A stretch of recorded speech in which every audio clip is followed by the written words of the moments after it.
Hey, what's up you guys, this is SGB618 here, and at the time of recording this video it is the end of the month, which means that it's Q&A time once again.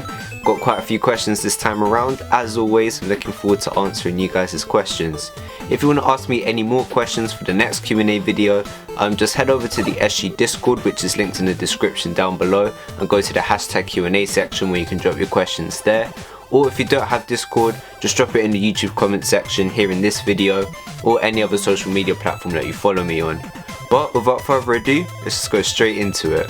Taco or burrito gang? I mean, I'll probably go with burritos. Are burritos basically wraps?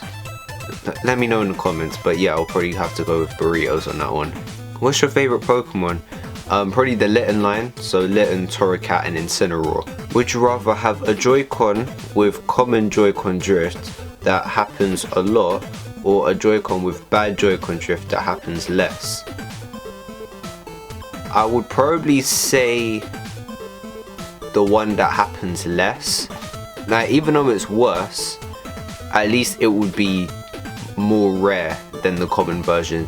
Like, the whole point is that it happens less, right? So regardless how bad the drift is, I'll still be able to use another controller.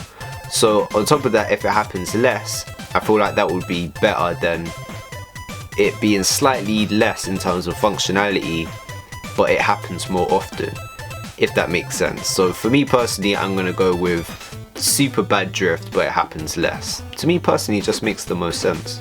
Let's say hypothetically that Sakurai decides to make Fighter Pass Volume 3 and asks you to choose the fighters for the roster.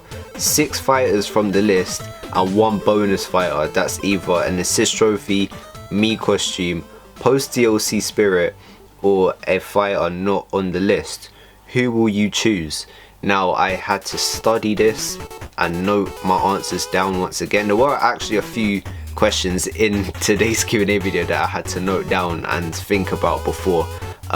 Those are some of the best questions, the ones where you have to get me thinking so much that I have to do it off camera beforehand. Like, this is a really tough decision, this. So the 6 characters that I would pick personally is Crash Bandicoot, obviously, Chun-Li, Rayman, Dr. Eggman, Imposter and Ratchet & Clank.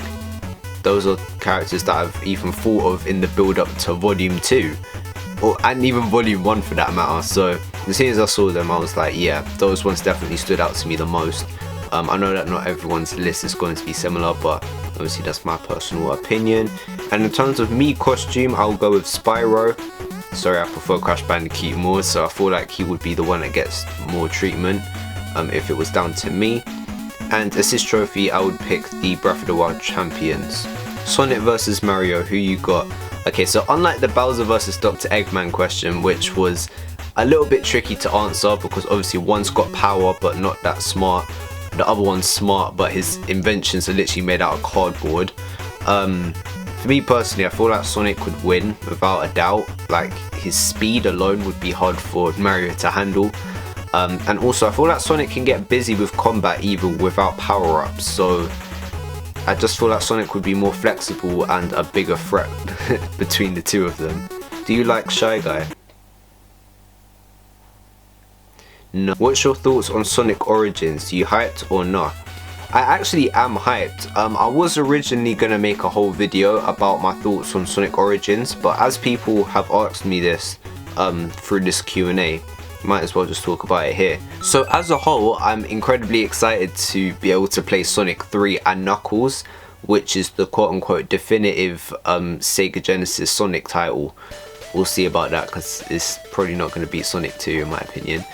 And yeah, I've only played like Angel Island Zone, and I've played that Mushroom Zone in Sonic 3 and Knuckles, so I am definitely looking forward to playing through Sonic 3 for the first time. I did play the first level again in more recent times, and I did enjoy the controls and how the game felt. So I'm, like I said for like the millionth time, I'm excited to play through Sonic 3 and Knuckles as well.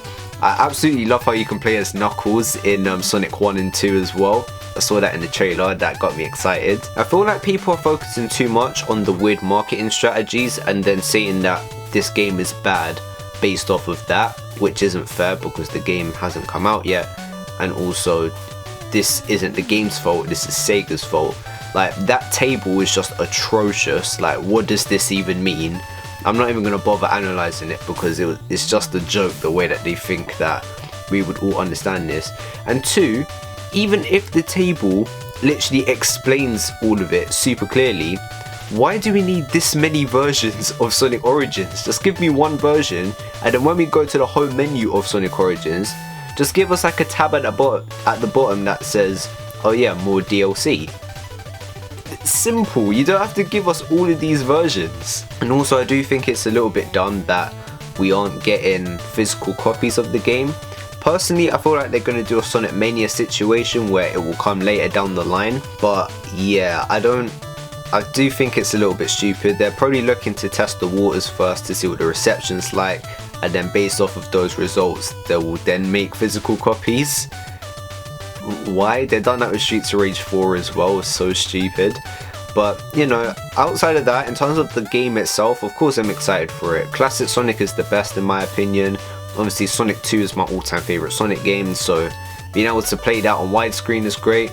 Being able to play that game with Knuckles is great as well. And I'm able to play Sonic 3 and Knuckles and CD for the first time, so I'm basically getting 2 new Sonic games with this. That's a win in my opinion. I just wish that the marketing was a little bit better. Rank the 4 main Sonic games and thoughts on Mania. So the 4 main Sonic games, would that be CD as well? I can't really rank those because, like I said, I haven't played Sonic 3 and Knuckles and I haven't played CD. But I mean, I can say I do prefer Sonic 2 over Sonic 1, but honestly I don't think that's anything too mind-blowing though. Who would win, Ganon or Bowser? I'll probably go with Ganon, yeah, like without question. Again, I love how I had to question it when it came to Dr. Eggman, but with Ganon, yeah, Ganon, 100%. Rank them Bowser fights from the Mario platformers, both 2D and 3D. You really think that I would just do this at the top of my head? No. Again, we're going back to notes where I have ranked all of them. So, in terms of the main series, 2D and 3D, starting from the top to my least favourite. My favourite at number 1, I've got Odyssey. It's like the only fight where it feels like you're 1v1ing Bowser instead of running away from him or throwing stuff at him. Like you're actually fighting him. Like it's just a really great feeling. And then obviously that escaping part at the end, after that 1-to-1 fight is always great, where you capture Bowser and X, Y, and Z. It's just a great fight. At number 2, I've got 3D Land. It just feels like an epic scene from like a climax of a film. It just feels great. 3, I've got New Super Mario Bros. U, because I just feel like it's I just kind of like how, again, it feels like a 1v1, and I like the way that you have to defeat Bowser in this stage. It's just it's very creative, and I do feel like it's one of the more unique fights in New Super Mario Bros. Number 4, I've got Galaxy 1. Again, feels like a 1v1, and I like the way that you defeat him. Like, very creative. You have to hover over the circles and let him jump on that, where he like burns his bum and all that. Number 5, Mario 64. It's a classic. Love the music as well. Number 6, I've got 3D World. Similar to 3D Land, but just on a lesser scale. Number 7, New Super Mario Bros. Wii. Again, similar to 3D Land, but obviously in 2D. The music is absolutely epic. At number 8, I've got Bowser's Fury. This could have debatably been number 1 if it lasted longer, and if it had another phase after that chasing scene with the water. So that was a bit of a missed opportunity. It could have been so much better, but just as it was about to get good, like the fight just stops, which is a bit of a shame. At number 9, I've got Yoshi's Island. Everyone loves this one. Scary baby Bowser and very unique for its time. Number 10, I've got Mario World. Obviously chucking the Mecha Koopas at Bowser's head is always fun. Number 11, Galaxy 2. Not even as close to as good as the first one, and it is a little bit on the easy side. I've next got Super Mario Bros. 3. favourite 2D Mario, and I've always liked this fight. I thought it was quite creative. There's not anything too special now, but from when I saw it back in the day, especially comparing it to the first Mario Bros game, it's quite a bit of a step up. At number 13, I've got New Super Mario Bros 2. This is basically the Wii version, but you can see Bowser's face head on. That's literally it. At number 14, I've got New Super Mario Bros. I do have a bit of nostalgia towards this fight, but let's be real, it's quite underwhelming. It could have been a lot better, but it's just really basic, nothing too special. The best part about it is the music, but in terms of the fight itself, it's not that great. Number 15, I've got Sunshine, pretty easy, and I think the whole premise of that fight is silly and dumb. I'm sorry, but I just don't get that fight. At number 16, I've got Mario Run. It's Mario Run. And at the very bottom, I've got Super Mario Bros. Because it's the hardest boss ever. But yeah, those are all of the Bowser boss fights ranked. Good question. See or Flee, a Zelda movie. I mean, I would obviously have to base my decision off of the trailers that I see for it, but I mean, yeah, I would see a Zelda film. I mean, as long as it looks high quality, high budget, and looks like a lot of time and effort went into it, then yeah, I would go see it. But if it looks cheesy, jokey, and just cheap, then nah. When Sonic Origins come out, what order will you play them in? A very interesting question, I must say.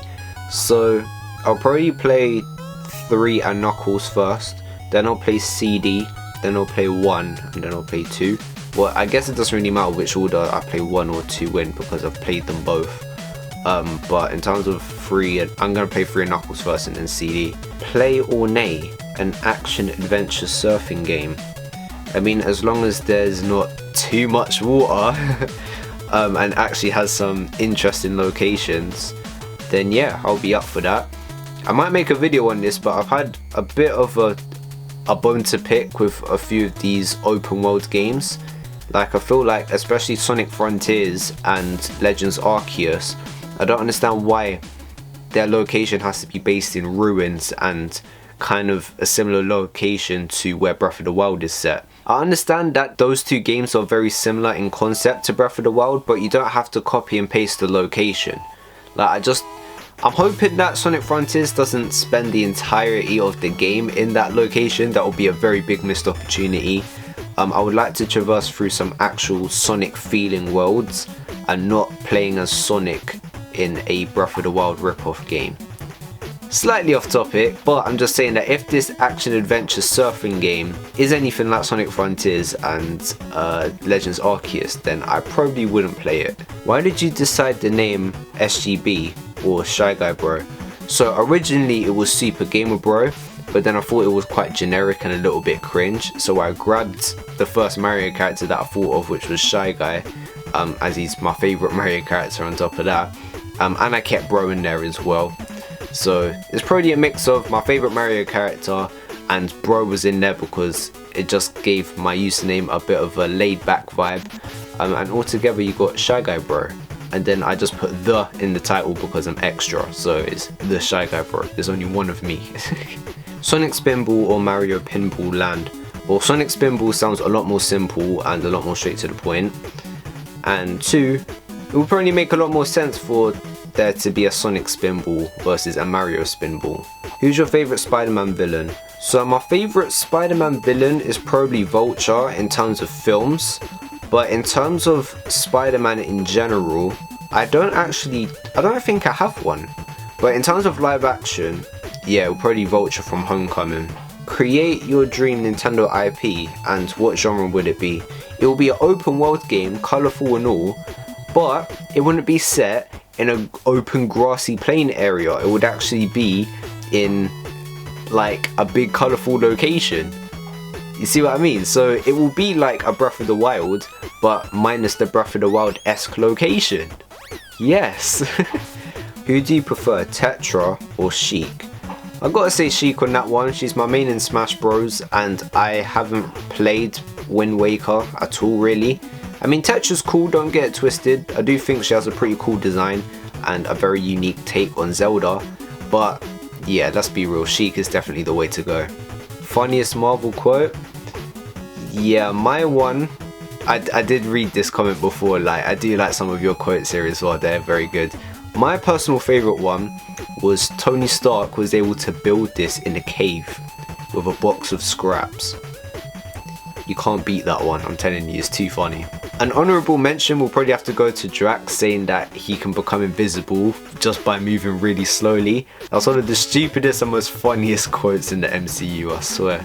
Would you rather live in Westview or live through the blip? Definitely through the blip. Yeah, there is no way I'm living in Westview. No. WandaVision was one of the most messed up MCU things ever. I didn't even finish watching the show. Like, it wasn't scary or anything.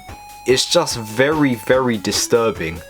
Like, very disturbing.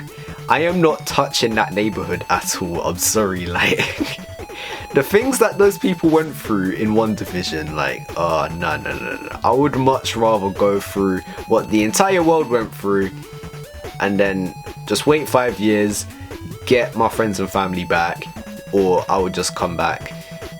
Basically, anything blip related I will go through versus Westview. I'm sorry, I am not going through anything WandaVision related. Too grim. But anyway guys, that is going to conclude this month's Q&A video.